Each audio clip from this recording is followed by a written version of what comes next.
So hello everybody, I hope कि आप सब बहुत अच्छे होंगे। आज मैं आपको दिल्ली अमृतसर कटरा एक्सप्रेसवे का काम दिखाने वाला हूं कि कितना कुछ काम हुआ है नॉर्थ इंडिया के अब तक के सबसे बड़े एक्सप्रेसवे पे, जिसे कि कहते हैं दिल्ली कटरा एक्सप्रेसवे। लेकिन इससे पहले आप जरा चैनल को सब्सक्राइब कर दो भाई, क्योंकि इससे क्या ना मोटिवेशन मिलता है।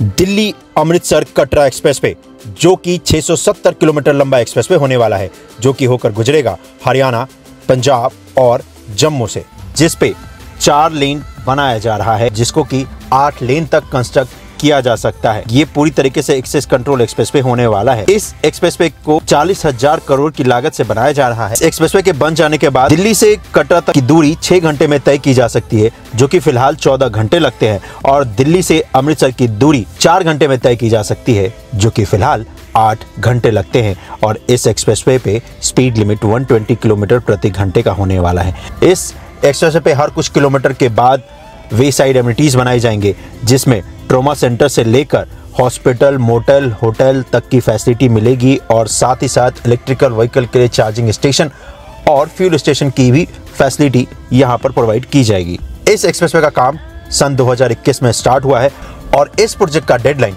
2025 का है।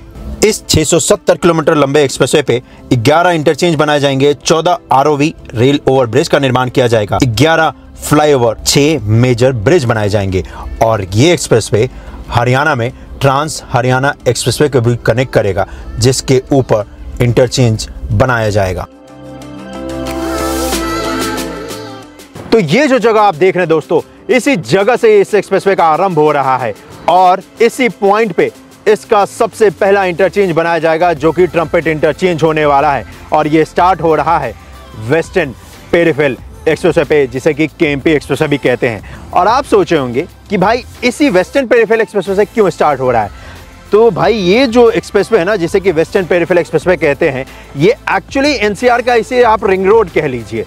ईस्टर्न और वेस्टर्न जब दोनों कनेक्ट हो जाते हैं तो इस एक्सप्रेसवे से कनेक्ट करने का मतलब ये है कि आप दिल्ली कटरा एक्सप्रेसवे पे बहुत ही आसानी के साथ कनेक्ट कर सकते हैं, और इसी वजह से इस वेस्टर्न पेरिफेरल एक्सप्रेसवे से इसे स्टार्ट किया जा रहा है। और इस जगह से स्टार्ट करने का सबसे बड़ा फायदा मिलने वाला है दिल्ली वालों को, क्योंकि यहाँ से राइट अगर आप जाएंगे तो यहाँ से 25 किलोमीटर बाद आपको मिल जाएगा केएमपी एक्सप्रेसवे के ऊपर इंटरचेंज जो बनाया गया है कुंडली में, जो कि NH44 को कनेक्ट करता है, वहाँ से भी आप कनेक्ट कर सकते हैं। और साथ ही साथ जो UER2 से इस पर आ रहा है सोनीपत का, वो यहाँ से है तकरीबन 10 किलोमीटर, तो उससे भी आप कनेक्ट कर सकते हैं। यहाँ से अगर आप ड्राइव करेंगे 80 किलोमीटर तो आपको दिल्ली मुंबई एक्सप्रेसवे के ऊपर भी कनेक्टिविटी मिल जाएगी। तो ये जो देख रहे हो आप, ये दिल्ली मुंबई एक्सप्रेसवे का इंटरचेंज है, जो कि इसी केएमपी एक्सप्रेसवे के पलवल वाले हिस्से पे बनाया गया है। तो इससे होगा क्या कि ये जो एक्सप्रेसवे है ना, दिल्ली कटरा एक्सप्रेसवे, ये एनसीआर के सभी बड़े शहरों से आपस में कनेक्ट हो जाएगा इस एक वेस्टर्न पेरिफेरल एक्सप्रेसवे पे कनेक्ट होने के साथ ही।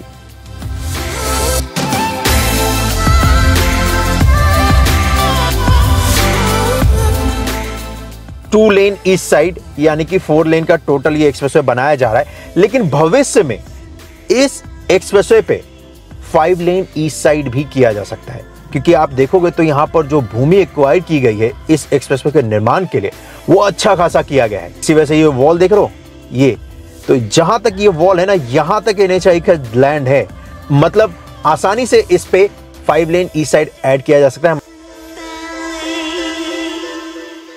तो जैसे जैसे आप आगे बढ़ेंगे कटरा की तरफ, तो फिर आपको दिखेगा कि यहाँ पर जो कंस्ट्रक्शन का काम है वो अर्थवर्क वाले हिस्से पे किया जा रहा है, और जिस रूट से ये होकर गुजर रहा है तो आपको बहुत सारे कनाल मिलेंगे जिनको कि ये क्रॉस कर रहा है। तो इसी वजह से जहाँ जहाँ पर कनाल है उन सभी को क्रॉस कराने के लिए पिलर बनाया जा रहा है, ताकि फ्लाईओवर बनाया जा सके।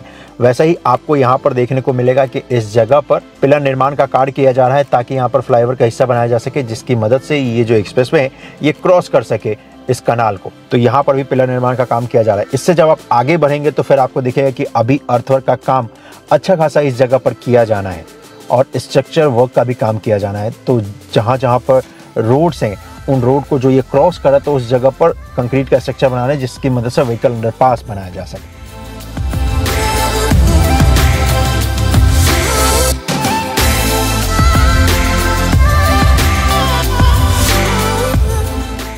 अब यहां पर देखेंगे तो ये एक रोड है, बहुत ही महत्वपूर्ण रोड है जिस रोड को ये क्रॉस कर रहा है, और इस रोड के जरिए आप बहादुरगढ़ को भी जा सकते हैं। और इस रोड पे भी देखेंगे तो यहाँ पर फ्लाईओवर का ही निर्माण किया जाएगा, इसी वजह से यहाँ पर पिलर बनाया जा रहा है। खैर, पिलर बनाने से पहले पिलर का फाउंडेशन तैयार किया जाना होता है। तो अगर यहाँ पर आप देखेंगे तो इस जगह पर दोस्तों फाउंडेशन तैयार तो कर लिया जा चुका है, उसमें बरसात का पानी भर गया है, तो उसी पानी को जेसीबी की मदद से ना यहाँ पर निकाल रहे हैं। और अच्छा खासा बारिश हो रहा है, तो जितना ये निकालते हैं अगले दिन सुबह फिर भर जाता है, क्योंकि बारिश अच्छी खासी हो रही है। चलिए, तो यहाँ पर जैसे ये फाउंडेशन में से पानी निकालने का काम कर लिया जाएगा, उसके बाद यहाँ पर पिलर निर्माण का जो कार्य है वो किया जाएगा, और ये रोड के दोनों तरफ किया जाएगा। जब आप इससे आगे की तरफ बढ़ेंगे तो फिर आपको दिखेगा कि अगेन यहाँ पर अर्थवर्क का जो काम है वो किया जाना है, और साथ ही साथ स्ट्रक्चर वर्क का भी काम किया जाना है।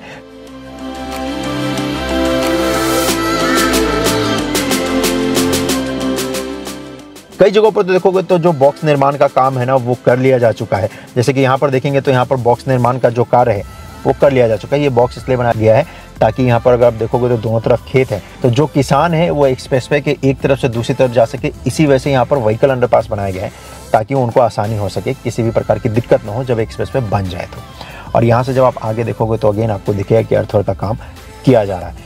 वैसे बारिश का मौसम है तो इस वजह से मैं इस पर ड्राइव तो नहीं कर सकता हूँ, क्योंकि इस पर ड्राइव कर भी नहीं सकता। मेरा व्हीकल बहुत ही छोटा है और इस पे अभी इस वक्त पे क्योंकि कंस्ट्रक्शन का काम किया जा रहा है, जो मिट्टी डाली गई है वो बहुत ही फ्रेश है, तो इस वजह से आपकी गाड़ी के फंसने के 100% चांसेस है।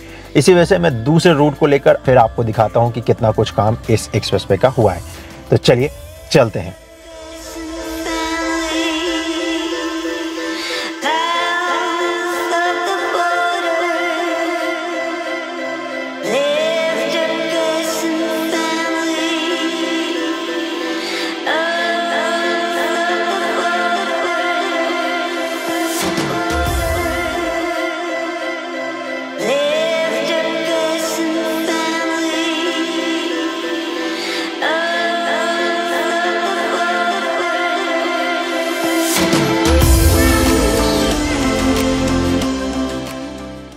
इस जगह पर NH 334B को ये एक्सप्रेसवे क्रॉस कर रहा है। इसी वजह से यहाँ पर अगर आप देखोगे ना दोस्तों, तो ये जो NH है ना इसको क्रॉस करेगा। इसी वजह से यहाँ पर पिलर निर्माण का जो कार्य है वो किया जा रहा है। तो पिलर निर्माण का जो कार्य है वो तो कंप्लीट हो चुका है, पिलर कैप का भी काम कंप्लीट हो चुका है। इनफैक्ट अगर देखोगे तो इस जगह पर आई गर्डर का भी निर्माण कर लिया जा चुका है।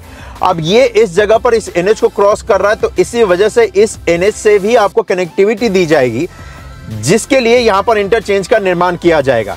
जी आपने सही सुना, NH 334B से भी आप दिल्ली कटरा एक्सप्रेसवे पे कनेक्ट कर सकते हैं।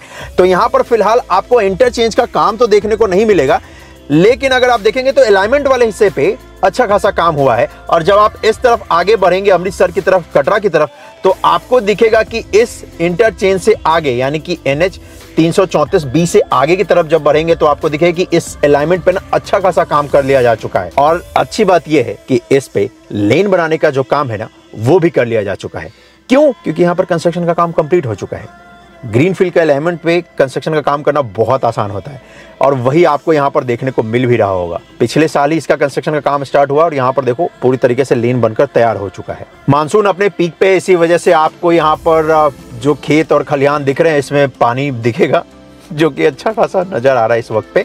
और इस वक्त पे नज़ारा भी आपको एक्सप्रेसवे का अच्छा नजर आ रहा होगा। क्यों? क्योंकि खेतों के बीच से गुजरता हुआ ये एक्सप्रेसवे है, जिसे कि कहते हैं दिल्ली कटरा एक्सप्रेसवे। और इस जगह पर नज़ारा इसलिए भी खास है क्योंकि इस जगह पर कंस्ट्रक्शन का जो काम कंप्लीट हो चुका है। अब जैसे ही इस एक्सप्रेसवे को आप स्टार्ट करते हो ना, चाहे वो KMP एक्सप्रेसवे से जहाँ से ये स्टार्ट हो रहा है या फिर आप NH 334B से, तो आपको यहाँ पर एक टोल प्लाजा मिलेगा। जी हाँ, ये सबसे पहला टोल प्लाजा होने वाला है। और उस टोल प्लाजा से पहले लेकिन अगर आप देखोगे तो यहाँ पर अलाइनमेंट के बीच में एक ट्रांसमिशन लाइन है, तो इस ट्रांसमिशन लाइन को यहाँ से शिफ्ट करने का जो काम है वो किया जाना। इसी वजह से यहाँ पर कंस्ट्रक्शन का काम नहीं हुआ है। तो जैसे ही इस लाइन को शिफ्ट कर दिया जाएगा उसके बाद इस हिस्से पे कंस्ट्रक्शन का काम कर दिया जाएगा। और इस जगह पर देखेंगे तो यहाँ पर बनाया जाएगा टोल प्लाजा,